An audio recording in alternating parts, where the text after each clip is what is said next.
Ada dua tragedi pahit dalam catatan sejarah sepak bola Brasil. Pertama adalah tragedi Maracanazo yang terjadi pada tahun 1950. Kedua adalah tragedi Mineirazo yang terjadi pada 2014 lalu. Maracanazo merujuk pada semua momen kelam yang melanda publik Brasil pada Piala Dunia 1950. Saat itu, Brasil menjadi tuan rumah dan melaju ke final. Laga puncak digelar di stadion paling penting di Brasil, yakni Maracana. Brasil wajib menang pada laga final melawan Uruguay. Publik begitu antusias dengan kiprah Zizinho dan kawan-kawan. Maracana penuh dengan supporter. 199.854 tiket terjual habis. Namun, Brasil kalah dengan skor 1-2. Setelah cukup lama, tragedi itu terulang. Brasil menjadi tuan rumah Piala Dunia 2014. Ada Neymar yang menjadi pilar andalan. Namun, tim Samba harus menerima tragedi kelam kedua yang kemudian disebut dengan istilah Mineirazo. Brasil berjumpa Jerman pada babak semifinal Piala Dunia 2014 di Estadio Mineirão, Belo Horizonte, Brasil. Pasukan Luis Felipe Scolari punya catatan yang bagus sebelum menantang Jerman pada babak 4 besar tersebut. Pada fase grup, Brasil menang atas Kroasia dan Kamerun. Lalu laga melawan Meksiko berakhir imbang 0-0. Brasil menjadi juara grup A dengan 7 poin. Brasil mencetak 7 gol dan hanya kebobolan 2 gol saja dari 3 laga. Brasil kemudian berjumpa Chili di babak 16 besar. Tim Samba menang lewat babak adu penalti setelah bermain imbang 1-1 pada waktu normal.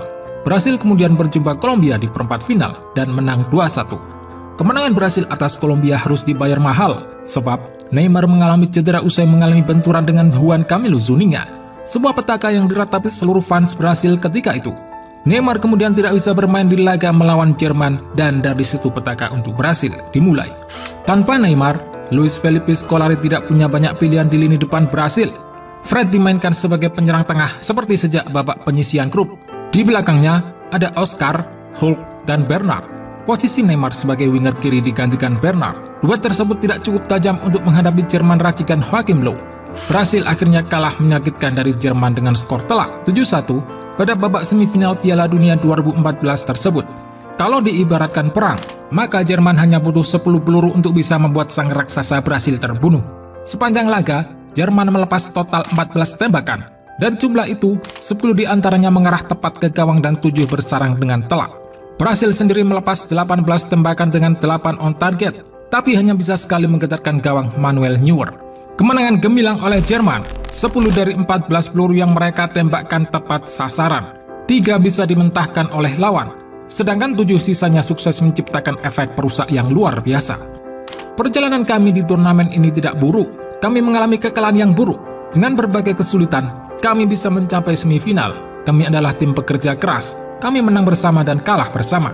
Saya minta maaf tak bisa mewujudkan target kami. Fans sungguh luar biasa karena tetap mendukung kami saat sudah kebobolan 5, 6, dan bahkan 7. Sangat tidak normal bisa kebobolan 4 gol dalam 6 menit, namun itu bisa terjadi. Rasanya Jerman sekalipun tak bisa mempercayai apa yang telah terjadi. Mesut Ozil, beberapa tahun setelah tragedi Mineirazo mengaku harus meminta maaf pada David Luiz. Mesut Ozil mengaku kaget dengan kemenangan telak 7-1 saat Jerman mengalahkan tuan rumah Brasil di Piala Dunia 2014. Setiap orang tahu semifinal melawan Brasil 7-1. Tentu saja semua pemain, begitu juga saya yang di lapangan, sedikit terkejut setelah 30 menit 4-0. Anda tak bisa menyadari apa yang terjadi di sini. Bila Anda kalah di sebuah pertandingan besar seperti itu di negara Anda, dan Anda melihat fans di luar sana menangis, dan para pemain menangis, Anda merasakan kesedihan itu. Jadi apa yang saya lakukan? Saya pergi ke David Luiz dan mengatakan, saya benar-benar minta maaf. Anda memiliki negara yang indah dan orang-orang yang baik. Kami telah belajar di sini dan memiliki waktu yang benar-benar bagus. Kejadian itu meninggalkan kesan mendalam pada David Luiz. Ozil bukannya merayakan kemenangan besar atas Brasil, tapi dia datang untuk bersimpati dengan lawan-lawannya. David Luiz mengatakan dia seolah merasakan yang saat itu pemain Brasil rasakan.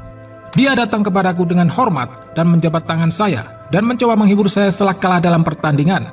Tindakan itu memang alami dilakukan oleh pemain sebagai pribadi dan manusia, kata Luiz. Namun tak semua melakukannya. Dia rendah hati dan dia dapat melihat hal-hal yang berbeda saat Anda memenangkan pertandingan besar. Kebanyakan hanya berpikir tentang merayakan bersama.